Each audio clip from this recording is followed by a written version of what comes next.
Welcome to Social Awkward Asian, where I talk about anything that I feel like talking about. Hi guys, my name's I, and so today I will be talking about my cringy middle school days, which focused mainly on my early days on YouTube, since technically this year marks my 10 years here on YouTube, and I want to talk about it so those who are young don't make the same mistakes that I made. I did start this channel recently, but I have been on YouTube for a while, so yeah, let's get started. So middle school, as we all know, well, at least those who have gone through it, is an awkward time. We are still trying to find ourselves and trying to get to know who we really are. When I was in middle school, I was kind of a bit cringy, I guess, like every other middle schooler back then. I just got into Japanese pop culture and I was like in the learning curve when it came to the language and culture, since I never really went to school for Japanese and only spoke it at home and was only like exposed through it by my parents and relatives. A lot of my friends were into anime, although some of them did outgrow this by the end of middle school. I kind of try to fit in with them, even though I'm more of an idol otaku, but back then I kind of thought I liked anime a lot more than I thought I did. So yeah, my friends, they would want to play Japanese music during class, in which the teachers were against it, which looking back, I can see why. I do remember cosplaying and going to like the video rental store wearing our cosplays. I mean, I guess that's not too cringy actually, but yes, that was kind of like my life in middle school, or that was basically my life in middle school. You're probably wondering how YouTube has anything to do with my life in middle school, and there's some connections. First, I started making song covers when I was in the 6th grade. This was back when I would hear people uploading their videos on YouTube, becoming famous, and I thought, hey, I could do the same. Plus, I always liked to sing. But yeah, my vision of my YouTube channel was that I would get successful pretty quickly, people would love me, and like talent agencies would find my channel and I would get scouted. The reality was basically the complete opposite.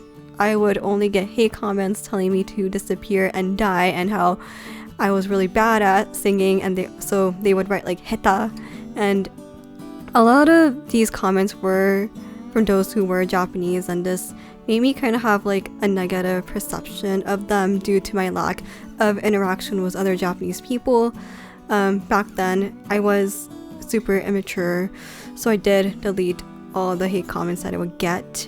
Looking back to it now, I do feel like that was very stupid of me to do that. The fact that I refused to accept the truth and just accept what people thought of me. Nowadays, more popular YouTubers do get called out for monitoring their comments, but yeah, I didn't get the amount of subscribers that I would have liked to have. 13-year-old me didn't understand why I wasn't getting praise like other people who uploaded covers did. Other than the fact that I'm not good at singing, I think it was because of the songs that I chose to sing. Most of them were songs by artists that were fairly popular or super popular. Either way, they would have like a really aggressive fan base, so I believe a lot of them were written by those type of bands. But you know, in the end, the internet is the internet. However, as a middle schooler, I was affected by this a lot. Like I said earlier, since I didn't really have many opportunities to interact with other Japanese people, since the town I grew up in is very white, this made me believe that all Japanese people were like this. So one of the most embarrassing things I do remember that I did on YouTube that I did not want to do or look back to it was make an original song. It's fine if I knew someone who is like an actual songwriter or is like really good at writing songs, but my dad wanted to like make one despite the fact that we had no actual software to make a song or the knowledge. He wanted to use technology to make a song, and I had like the lyrics and melody all done, since I did write some songs just for fun. So what we did is that we added the arrangements. It was done really badly that I don't really want to like listen to it. Yeah, so What frustrated me the most about this is the fact that I had to change the lyrics last minute because they did not make sense due to my bad Japanese. Another thing I do remember is that my dad asked if his coworker at the time wanted to listen to it. I believe this was like after we listened to a song sung by like this idol group his daughter was a part of, but very luckily he said no, which made me feel really relieved. So the fact that I had a YouTube channel kind of got into my head a bit. I thought I was better than everyone else and thought it was stupid when I would see people in my school only performing at local stages rather than like huge venues like Tokyo Dome. What I didn't know is that you start small and you slowly start to perform in bigger places if you get more popular. I kept on telling myself, someday I'll perform at a big stage in which only 5% can do that. Also, one of my other goals, I guess, was to perform at a karaoke competition for Japanese songs in which they don't really have one where I live other than like an anime convention. My middle school focused a lot on the performing arts and the arts in general. So yeah, we were all required to like be in the play and musical in the 7th and 8th grade. Obviously, I did not get the lead for either one. Also, 90% of the students were in choir.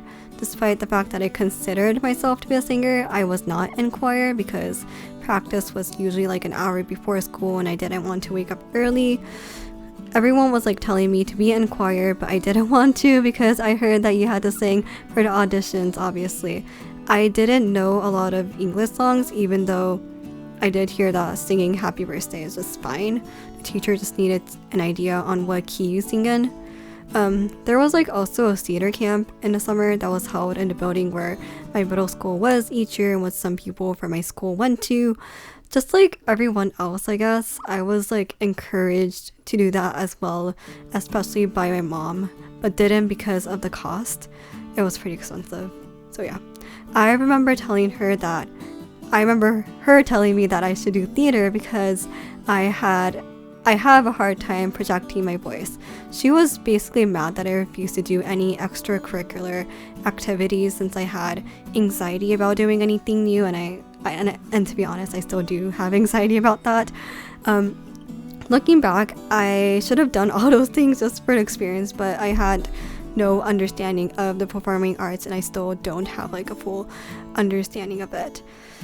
Another thing that I want to add is how serious I was about my channel, but my mom only saw it as me uploading karaoke, which is true, but considering the time and amount of takes I did to get, and I still do, to get like the right one, it did kind of frustrate me a bit.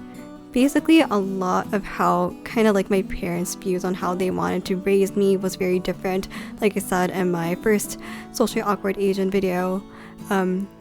So that kind of like affected a lot of what I should do or what I want to do. My dad thought that technology would solve everything and that I didn't need to do anything, while my mom wanted me to do everything to get some sort of experience if I were serious about becoming a singer. So due to not being in choir and not taking any voice lessons, I was honestly desperate for a place to sing other than YouTube. So what I did is that I basically sung at any party or event that had a karaoke machine. People were surprisingly nice to me, even though I basically hogged the karaoke machine at one of the parties I went to. Also, when I went to an Asian convention, they used like a room to promote the anime convention in my state, and I remember just running up to it and not even listening to the person in charge of the room explaining about the convention. Looking back, I do wonder why I was so desperate for a place to sing. It really got up to the point where I would just line up my stuffed animals and pretended they were my audience. Literally, that is how much I wanted to sing in front of an audience.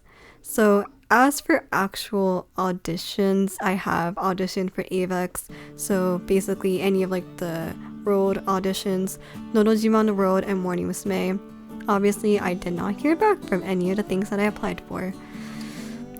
Having a YouTube channel overall just affected like my work ethic in school. Since I was like too addicted to singing, I tended to procrastinate and did not do well in science, although that is just because I'm really bad at it. My dad got mad at me for getting a C in science in 8th grade and took away my computer because of that.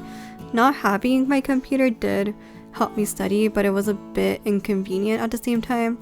During this, I reached 100 subscribers on my first channel, so I recorded 3 songs on my webcam while my dad was at work in order to celebrate that. So yeah, I do wish that I tried to have like a balance between my hobbies and school, but I obviously did not know how to manage time. So overall, looking back, I actually had opportunities to pursue performing arts but didn't because I thought there were bigger opportunities waiting for me, but there weren't. What I didn't know is that auditioning for big companies is basically getting a job. It's better to have prior experience, although that might not be the case for all auditions. Also, I just feel like I was playing around by playing singer rather than actually trying to become one. But I was a kid and I didn't really realize what I was doing, which is plain cringy. But yeah, that is basically it. Before I do end this, I just want to say to those teenagers that are doing YouTube, don't let those hate comments get to you. These days, I'm glad they are taken much more seriously, but you can't really stop people from posting hurtful comments. People do tend to express things that they would not normally say to one another on the internet. So yeah, thank you for listening. Bye bye.